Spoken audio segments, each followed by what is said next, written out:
supaya yakin bisa lancar.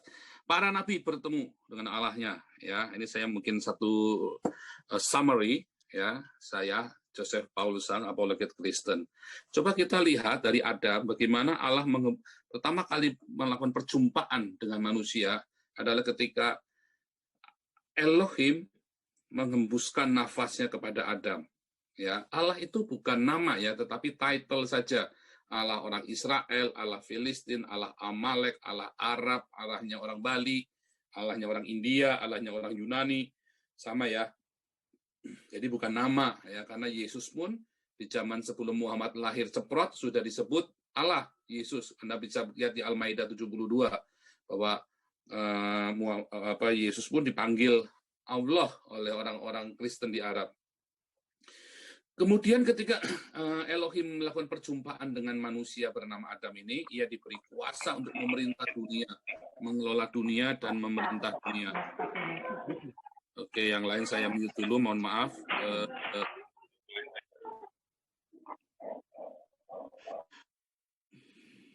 Ya, kemudian ketika manusia memakan buah pengetahuan, mereka kemudian menyadari diri mereka telanjang dan takut serta malu karena telanjang. Tapi Elohim dengan cinta kasihnya, dia memberi Adam pakaian.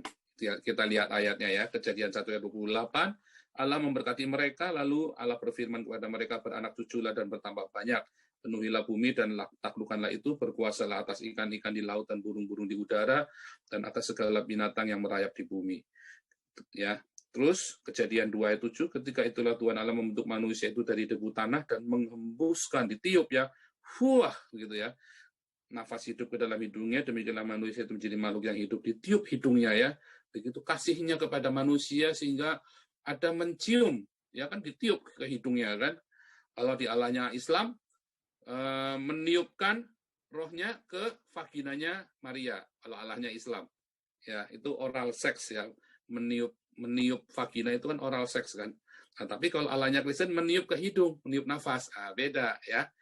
Ketika Tuhan bentuk manusia, dihembuskan nafas hidup ke hidungnya, bukan ke vaginanya ya, tapi ke hidungnya. Saya nggak bercanda ya, itu di dalam Al-Quran ditulis ya, Allah itu, Allahnya orang Islam itu menghembuskan nafas ke vaginanya Maria. Dan Tuhan Allah membuat pakaian dari kulit binatang untuk manusia dan untuk istrinya itu, lalu mengenakan kepada mereka. Coba, dengan kasihnya, maka ketika manusia telanjang menyadari dirinya mereka telanjang, maka Elohim itu membuatkan pakaian dan mengenakan kepada manusia. Dari tangan Allah sendiri dibuatkannya pakaian, karena manusia tidak mengenal pakaian saat itu. Dan Allah, Elohim sendiri yang membuatkannya bagi manusia. Hebat ya, luar biasa sekali Allah. Ya, bagaimana penuh kasih kepada manusia. Nah, sekarang kita lihat. Bagaimana dengan Henok, Kejadian 3, ya, Kejadian 5. Henok itu bergaul intim dengan Allah dan diangkat ke surga hidup-hidup. Apa itu bergaul intim?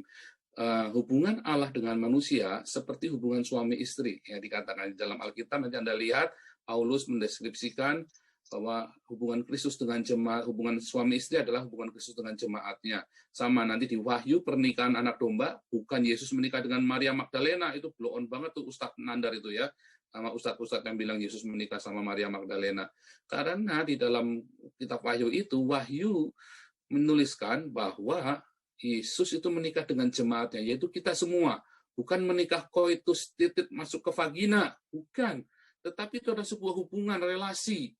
Ya, lebih menekankan ke relasinya, karena di surga tidak ada kawin mengawinkan gamos kemarin ya, kita belajar tentang perceraian. Tidak ada titik masuk vagina di sana. Di sana itu mereka hidup seperti para malaikat. Jadi nggak ada perkawinan yang dimaksud di dalam Wahyu ini adalah sebuah hubungan. Ya, bagaimana ada kemesraan, ada keintiman, ada saling mengenal satu sama yang lain, akrab dan percaya satu sama yang lain. Ya, hubungan yang indah. Nah, di situ sebut Henok hidup bergaul dengan Allah, lalu ia tidak ada lagi sebab ia telah diangkat oleh Allah. Begitu ya, bagaimana Allah bergaul intim dengan umatnya. Lihat, bagaimana dengan Nuh. Waktu Nuh mendapat instruksi membuat bahtera, ya, dan kedua, Nuh diberi pelangi yang indah. Coba lihat ayatnya.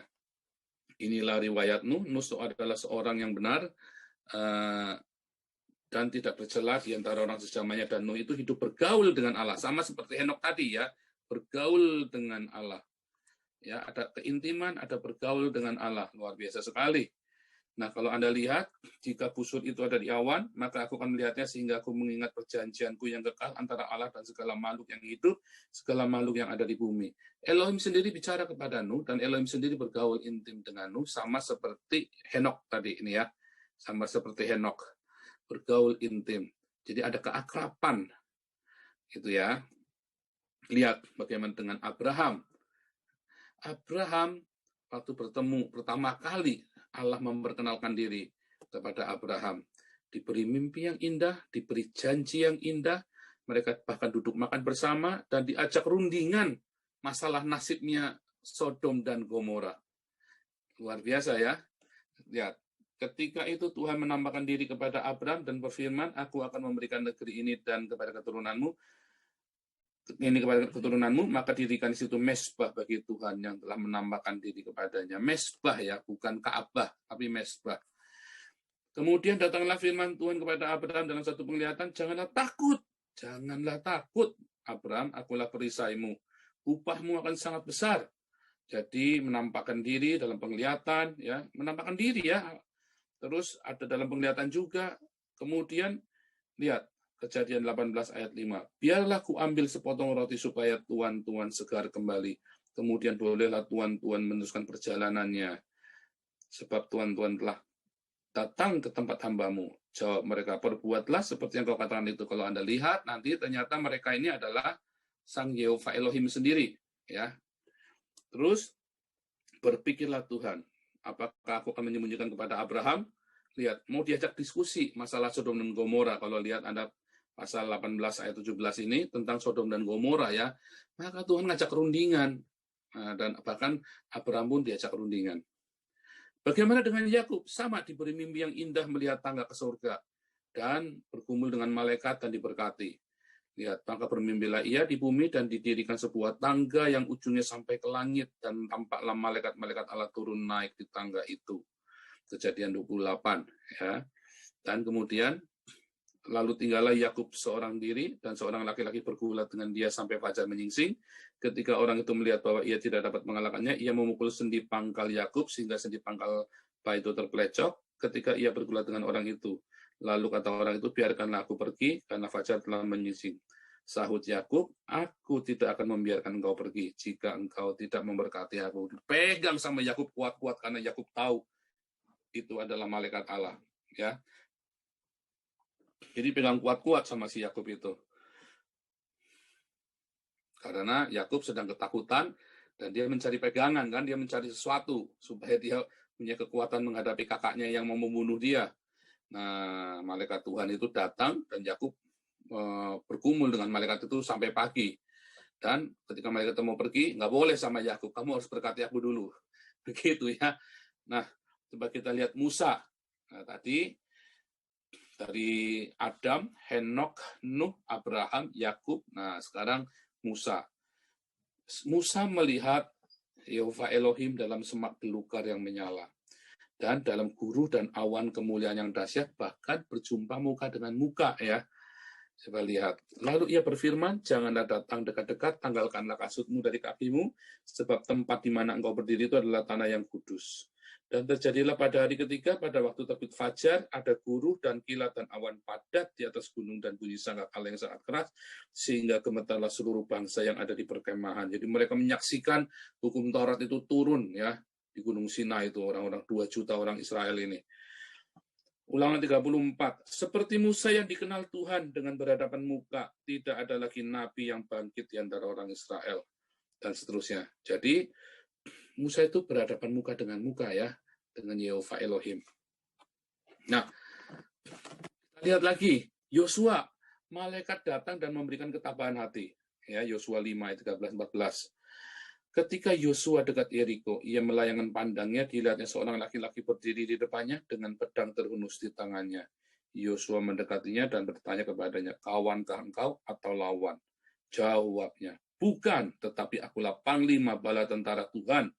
sekarang aku datang. Lalu sujudlah Yosua dengan mukanya ke tanah, menyembah dan berkata kepadanya, apakah yang akan dikatakan Tuanku kepada hambanya ini? Luar biasa. Gideon, malaikat yang memberi ketabahan hati, jangan takut. Malaikat Tuhan menampakkan diri kepadanya dan berfirman kepadanya, demikian, Tuhan menyertai engkau, ya pahlawan yang gagah berani. Luar biasa ya, betapa indahnya Tuhan itu memberikan firman-Nya. Manoah, ini bapaknya Simson. Malaikatnya memberi ketabahan hati juga. Sejak itu malaikat Tuhan tidak menampakkan diri kepada Manoah dan istrinya. Maka tahulah Manoah bahwa dia malaikat Tuhan. Berkatalah Manoah kepada istrinya, kita pasti mati sebab kita telah melihat Allah. Tetapi jawab istrinya kepadanya, seandainya Tuhan hendak membunuh kita, maka tidaklah ia menerima korban bakaran dan korban sajian dari tangan kita. Dan tidaklah ia memperlihatkan semuanya itu kepada kita, dan tidaklah ia mendengarkan hal-hal yang demikian kepada kita pada waktu sekarang ini. Jadi Manoah nggak punya anak, ya lama dengan istrinya, kemudian tiba-tiba malaikat Tuhan datang, memberkati mereka dan menjanjikan mereka akan memiliki anak yang bernama Simson yang akan melepaskan orang Israel. Ya, lihat lagi Samuel, ada suara yang memanggil lembut di malam hari. Lalu datanglah Tuhan berdiri di sana dan memanggilnya seperti yang sudah-sudah, Samuel, Samuel. Dan Samuel menjawab, berbicaralah sebab hambamu ini mendengar. Luar biasa, Samuel yang masih kecil dia. Sekitar 6-8 tahun ya. Kemudian dia ditaruh di bait Allah karena nazar dari ibunya. Dia diberikan kepada Allah untuk melayani di rumah Tuhan. Lalu Tuhan memanggil anak kecil ini, Samuel, Samuel, dengan lemah lembut ya. Luar biasa, 3 kali dipanggil. Yang pertama, kedua dia pikir Imam Eli, yaitu majikannya yang akan memanggilnya. Ternyata bukan, yang memanggil adalah Sang Elohim sendiri ya. Luar biasa sekali dengan suara yang sangat lembut ya, maka ia memanggilnya. Daud dengan tanda-tanda alam yang ajaib dan suara para nabi. Tetapi pada malam itu juga datanglah firman Tuhan kepada Nathan. Demikian, pergilah, katakanlah kepada hambaku Daud, beginilah firman Tuhan, masakan engkau yang mendirikan rumah bagiku untuk kediami? Jadi firman Tuhan datang kepada Daud. Luar biasa ya, firman Tuhan datang kepada Daud. Lihat, Salomo, mimpi dan awan kemuliaan. Di Gibeon itu Tuhan menampakkan diri kepada Salomo dalam mimpi pada waktu malam, berfirmanlah Allah, mintalah apa yang hendak kuberikan kepadamu. Suruh minta apapun loh, apapun akan dikasihkan kepada Salomo. Dan Salomo tidak minta kekayaan, tidak minta musuh-musuhnya mati, tapi Salomo minta hikmat. Ya, dan kemudian di pasal yang lain ketika bait Allah itu diresmikan, Salomo minta berkat dari Tuhan dan Tuhan memberkati, dan awan kemuliaan Shekinah, awan kemuliaan turun di bait suci yang dibangun oleh Salomo ya, dan Tuhan memberkati orang-orang Israel. Yesaya, malaikat datang dan awan kemuliaan juga.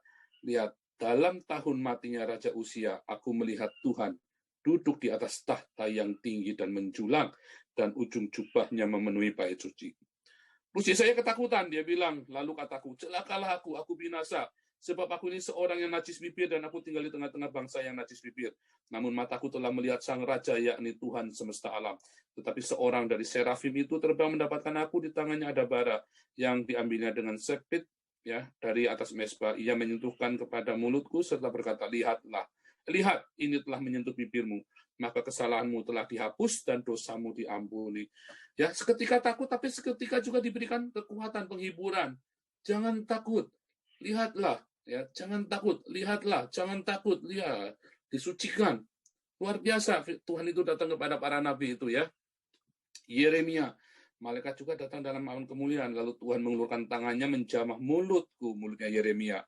Tuhan berfirman kepada Yeremia, sesungguhnya aku menaruh perkataan-perkataanku ke dalam mulutmu. Ketahuilah pada hari ini aku mengangkat engkau atas bangsa-bangsa dan atas kerajaan-kerajaan untuk mencabut dan merobohkan, untuk membinasakan dan meruntuhkan, untuk membangun dan menanam. Lihat, Yesaya, Yeremia, itu semua firman Tuhan taruh di dalam mulut mereka ya. Ditaruh di dalam mulut mereka. Luar biasa. Anda lihat, pada Yehezkiel, malaikat juga datang dalam awan kemuliaan, seperti busur pelangi yang terlihat pada musim hujan di awan-awan. Demikianlah kelihatan sinar yang mengelilinginya. Begitulah kelihatan gambar kemuliaan Tuhan. Tatkala aku melihatnya, aku sembah sujud. Lalu kedengar suara Dia yang berfirman. Haleluya, luar biasa sekali bagaimana Tuhan menyatakan dirinya kepada umatnya. Kepada Daniel juga sama, baik melalui mimpi yang pertama, dan kemudian malaikat juga datang. Sementara aku berbicara dalam doa, terbanglah dengan cepat ke arahku Gabriel. Dia yang telah kulihat dalam penglihatan yang dahulu itu pada waktu persembahan korban petang hari. Lalu ia mengajari aku dan berbicara dengan aku. Daniel, sekarang aku datang untuk memberi akal budi kepadamu untuk mengerti. Haleluya.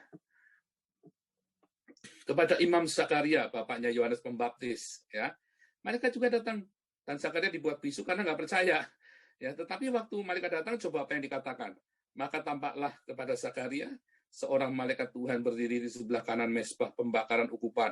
Melihat hal itu, ia terkejut dan menjadi takut. Tetapi malaikat itu berkata kepadanya, jangan takut, hai Zakaria, sebab doamu telah dikabulkan, dan Elisabet istrimu akan melahirkan seorang anak laki-laki bagimu, dan haruslah engkau menamai dia Yohanes. Luar biasa ya, jangan takut, jangan takut, jangan takut, engkau disucikan, jangan takut, jangan takut.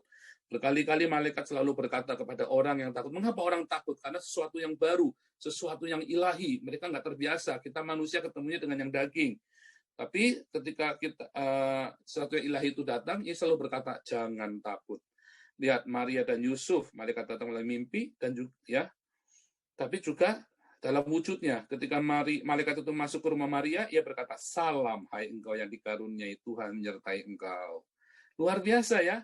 Kasih damai sejahtera. Salam, apa artinya salam? Selamat atau sejahtera. Hai engkau yang dikaruniai Tuhan menyertai engkau. Setelah orang-orang Majus itu berangkat, nampaklah malaikat Tuhan kepada Yusuf dalam mimpi dan berkata, bangunlah, ambillah anak itu serta ibunya. Larilah ke Mesir dan tinggallah di sana sampai aku berfirman kepadamu. Ya, dalam mimpi juga, ya, tetapi semuanya memberikan sejahtera dan berkata jangan takut. Bagaimana ketika ketemu Petrus? Ya, tiba-tiba berdirilah seorang malaikat Tuhan dekat Petrus dan cahaya bersinar dalam ruang itu. Malaikat itu menepuk Petrus untuk membangunkannya. Katanya, bangunlah segera. Maka gugulah rantai itu dari tangan Petrus dan Petrus dibawa keluar dari penjara yang terkunci. Bagaimana waktu ketemu Yohanes? Yesus datang kepada Yohanes. Tiba-tiba berdirilah seorang malaikat Tuhan dekat Petrus dan cahaya bersinar dalam ruangan itu.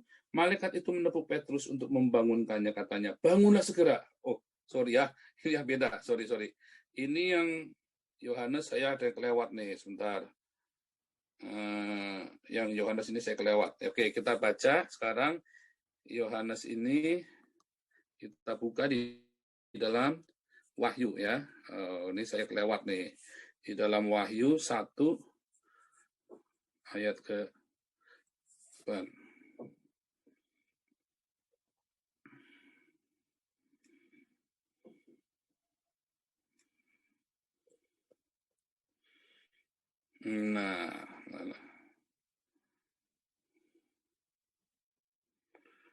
Oke, kelewat ya.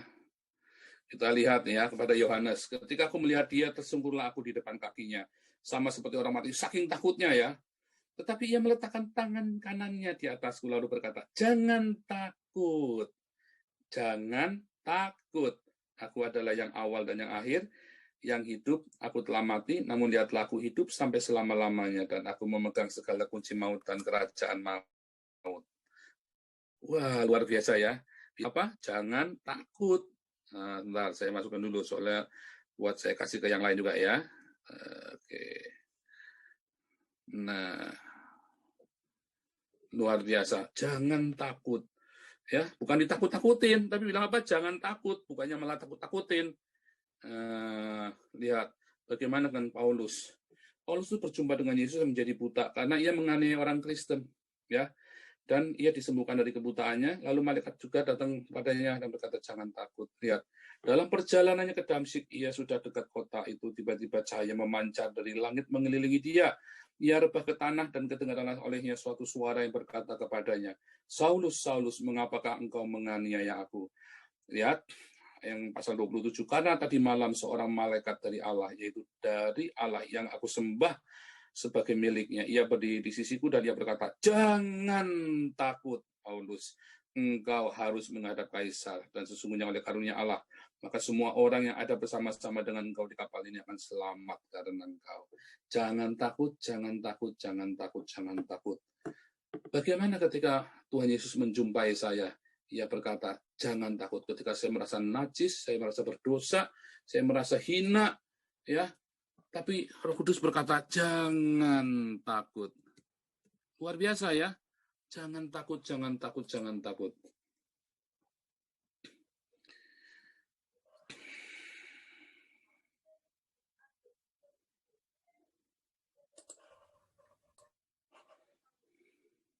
Luar biasa sekali.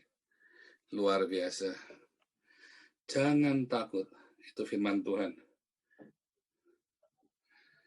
Bagaimana dengan malaikat yang menjumpai saya ketika saya sedang sendirian? Ia juga berkata, jangan takut. Ketika saya menghadapi pergumulan dalam kehidupan, saya berdoa, dan Tuhan kasih penglihatan, jangan takut, kamu akan melewatinya. Bagaimana dengan Anda? Bagaimana ketika Muhammad bertemu dengan malaikat? Ia dicekik dan dipaksa membaca. Padahal Muhammad buta huruf. Iqra. Terus Muhammad bilang, aku gak bisa baca. Iqra. Kalau saya jadi Muhammad, saya akan bilang, goblok lu, udah dibilang gua gak bisa baca. Masih aja lu bilang Iqra, Iqra. Lu sekolah di mana sih?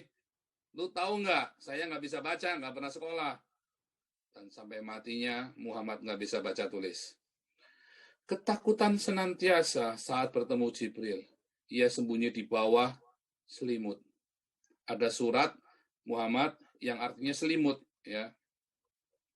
Di hadits yang lain, ia dikatakan bersembunyi di bawah rok istrinya, karena Jibril yang ngikutin dia, haunted, ya. Haunted. Dia kemana nih Jibril datang, dia kemana lihat Jibril lagi. Haunted, sehingga dia sembunyi di bawah rok istrinya. Dan kejang-kejang, ngos-ngosan. Matanya membelalak. Di hadits, beberapa hadits katakan sampai bola matanya putih ngebalik. Badannya menjadi berat. Dan bahkan dalam hadits, ada yang berkata, ketika ia bersama Aisyah, ya, maka wahyu banyak turun kepadanya. Waktu bersama Aisyah, saat libidonya memuncak. Saudara melihat nggak perbedaannya?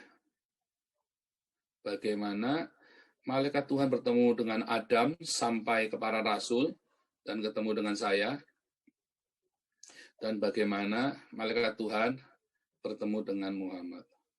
Ya, coba kita lihat. Telah menceritakan kepada kami Abdullah bin Yusuf, berkata, telah mengabarkan kepada kami Malik dari Hisham bin Urwah, dari bapaknya, dari Aisyah, ibu kaum mukminin, bahwa Al-Harits bin Hisham bertanya kepada Rasulullah, wahai Rasulullah, bagaimana caranya wahyu turun kepada engkau?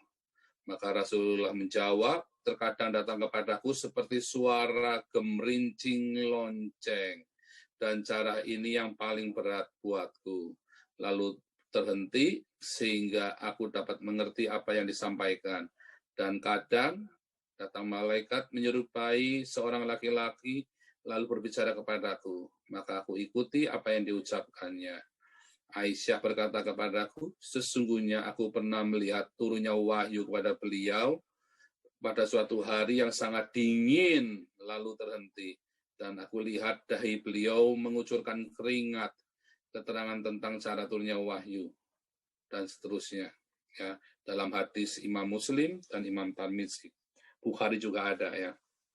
Jadi Anda lihat berbeda sekali ketika wahyu turun kepada orang Israel dan kepada saya dan kepada banyak orang yang bertemu dengan Tuhan Yesus. Sangat berbeda, ya.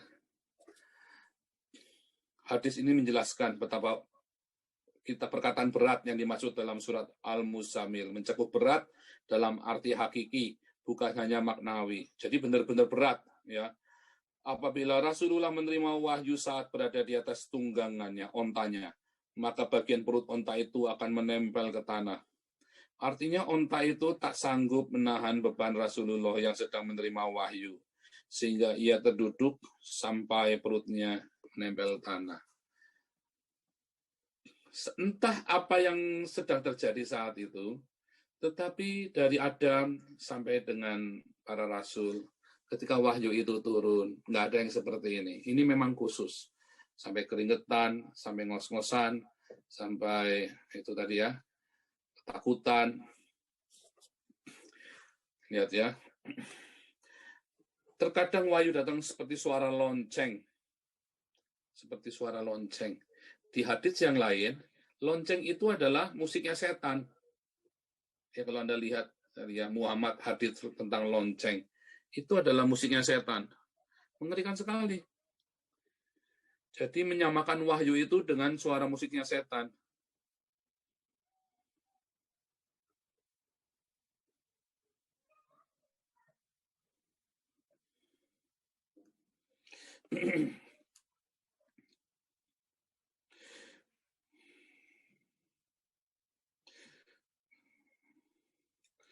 Malaikat akan pergi kalau ada lonceng di rumah Anda. Ya.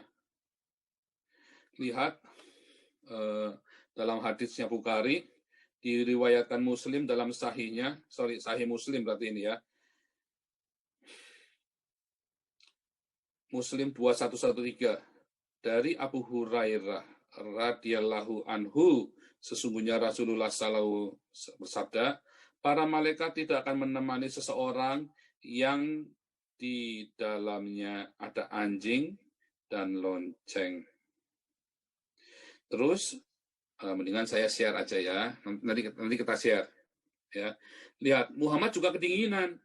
Sesungguhnya aku kepanasan berkeringat. Padahal waktu itu sedang dingin 10 derajat. Sesungguhnya aku melihat wahyu turun kepada beliau di hari yang sangat dingin, namun beliau tidak merasa kedinginan. Ya, padahal bahkan dari dahi beliau mengeluarkan keringat. Serem ya. Ya, dan seterusnya. Di sini lihat ya. Kalau Anda lihat, kemudian beliau menemui Khadijah, mempersiapkan bekal, ya. Seraya malaikat Jibril datang di Gua Hira, seraya berkata, "Iqra." Beliau menjawab, "Aku tidak bisa baca." Iqra. Kemudian dalam hadis itu Nabi Isa menjelaskan, malaikat itu memegangku dan memelukku. Ini baru ada tahun 2014 ya. Sebelum tahun 2014 atau 2010 ya, itu dulu bunyinya bukan memegangku dan memelukku, tapi mencekik.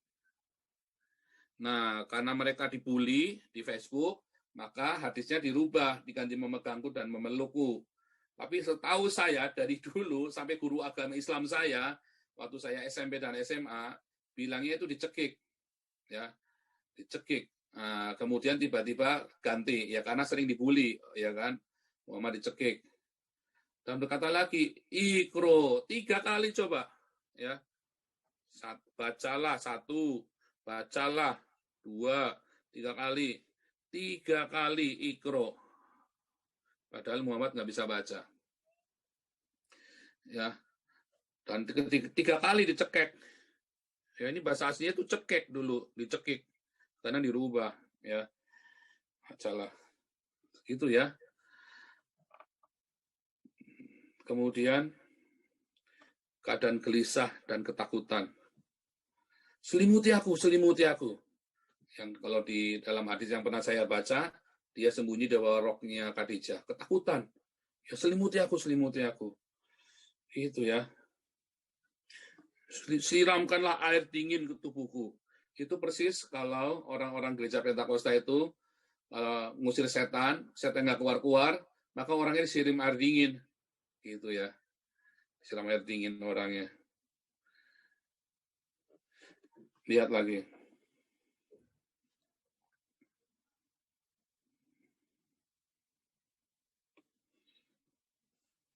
Ya, dan seterusnya ya, selimuti aku, selimuti aku. Banyak sekali begitu ya. Sekarang saya mau tunjukkan kepada Anda.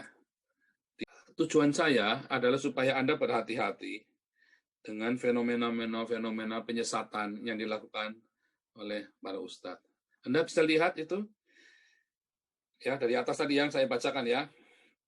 Diriwayatkan Muslim dalam sahihnya 2113 dari Abu Hurairah radhiyallahu anhu, sesungguhnya Rasulullah bersabda, para malaikat tidak akan menemani seseorang yang di dalamnya ada anjing dan lonceng. Sebentar, bisa nggak nih kita nih edit? Bentar ya. Lonceng ya.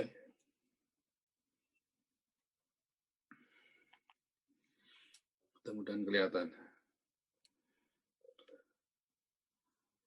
Oke, kita bisa lihat. Lonceng.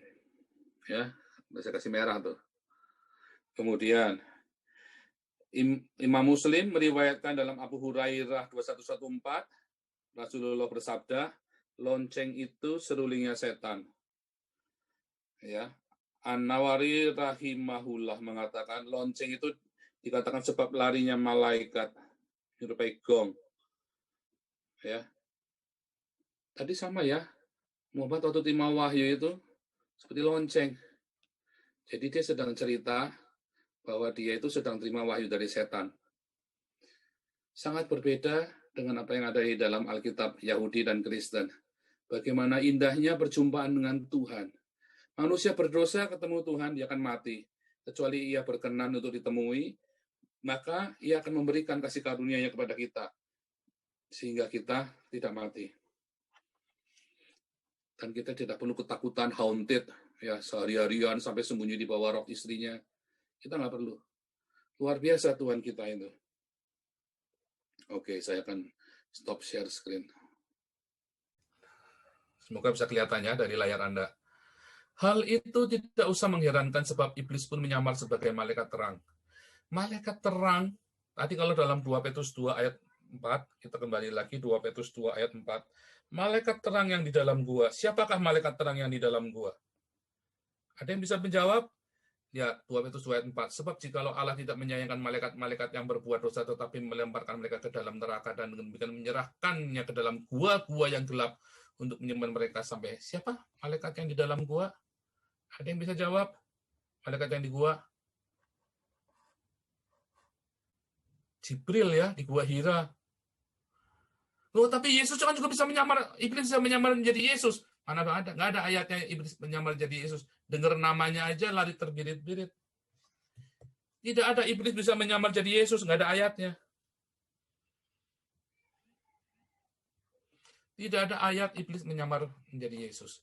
Mendengar nama Yesus itu terbirit-birit. Coba bayangin kalau iblis datang kepada saya menyamar jadi Yesus, lalu saya berkata, Tuhan Yesus, apa nggak kabur dia? Orang menyebut nama Yesus saja, orang lari, iblis itu terbirit-birit. Bagaimana dia bisa menyamar jadi Yesus, datang kepada saya, tuh saya sebut nama Tuhan Yesus, dia kan tambah lari terbirit-birit, langsung rontok semua kan. Berpikirlah dengan logika. Memang Alkitab adalah sebuah kitab yang supranatural, tetapi tetap ada alur logikanya. Ya, ada alur logikanya, Anda nggak bisa sembarangan. Iblis menyamar jadi malaikat terang, ya, bisa. Tetapi iblis tidak bisa menyamar menjadi Yesus. Karena kita tidak menyebut nama Mikael atau Gabriel, maka iblis itu jadi lari tunggang langgang. Enggak, bukan dengan menyebut nama Rafael atau segala macam nama malaikat yang Anda hafal. Mungkin Anda hafal 1000 nama malaikat. Iblis nggak takut. Tapi ketika Anda menyebut nama Yesus dengan sungguh-sungguh, iblis takut lari tunggang langgang. Oke? Haleluya, dalam nama Tuhan Yesus, Tuhan bukakan, singkapkan itu kepala-kepala orang-orang yang telah dijejali dengan dusta dari Mekah. Di dalam nama Yesus, saya bongkar semuanya dalam nama Tuhan Yesus. Haleluya. Oke, haleluya. Oke, sebagai kesimpulan, kejang-kejang, mulut berbusa, telinga berdentang, ngos-ngosan, halusinasi, delusi akut, libido memuncak. Itulah gejala menerima wahyu Jibril di Gua Hira. Waspadalah, waspadalah, waspadalah. Hati-hati, teman-teman. begitu ada yang begini. Ingat ya, dukun yang di Serandil itu juga begitu ya. Dukun yang di Gunung Kemukus itu pesugihan juga begitu ya. Dukun-dukun itu ya, Anda lihat dukun-dukun di film-film juga, dukun santet ya. Anda lihat tuh. Caranya begitu ya, kejang-kejang, mulut berbusa, telinga bertentang, ngos-ngosan, halusinasi, terus berdelusi akut, libido memuncak. Itulah gejala menerima wahyu Jibril dari Gua Hira, dari setan. Jadi kalau Anda menerima wahyu dengan cara begitu, saya nggak lagi bercanda ya, saya serius ya. Ada banyak orang bilang, saya dapat wahyu, dapat ini, caranya dengan cara begitu. Oh, itu bukan dari Tuhan Yesus, itu dari iblis. Karena wahyu yang dari Tuhan Yesus, dia akan membuat Anda sejahtera, suasananya tidak mencekam, suasana itu akan membuat damai sejahtera dan penuh kasih, dan membuat Anda menjadi penuh lebih kasih, dan membuat Anda menjadi penuh dengan damai sejahtera dan sukacita. Itulah wahyu yang dari Tuhan. Kalau wahyu yang tidak dari Tuhan, Anda akan kejang-kejang, meracau gitu kan. Ini kejang-kejang, ini mulutnya berbusa, nggak sadar, ya kan. Terus trans, ya kan. Kesurupan itulah, kesurupan. Telinganya berdentang-dentang, itu tanda-tanda schizofren ya. Nafasnya ngos-ngosan. Kenapa? Buat teratur, jantungnya itu berdegup dengan kencang sekali. Terus Anda mulai berhalusinasi, Anda melihat setan ini, melihat roh ini, melihat nenek moyang, melihat apalah segala macam, melihat malaikat, melihat setan-setan. Terus Anda berdelusi, dan delusinya itu luar biasa dalam setiap hari ya. Haunted, ya, melihat setan, melihat apa, haunted, kejar-kejar kayak Muhammad sampai sembunyi di bawah istrinya. Terus biasanya libido juga ya.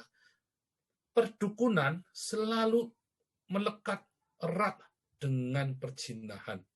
Makanya di dalam Alkitab, dalam Perjanjian Lama, dosa penyembahan berhala disamakan dengan perzinahan, dan dosa perzinahan disamakan dengan penyembahan berhala.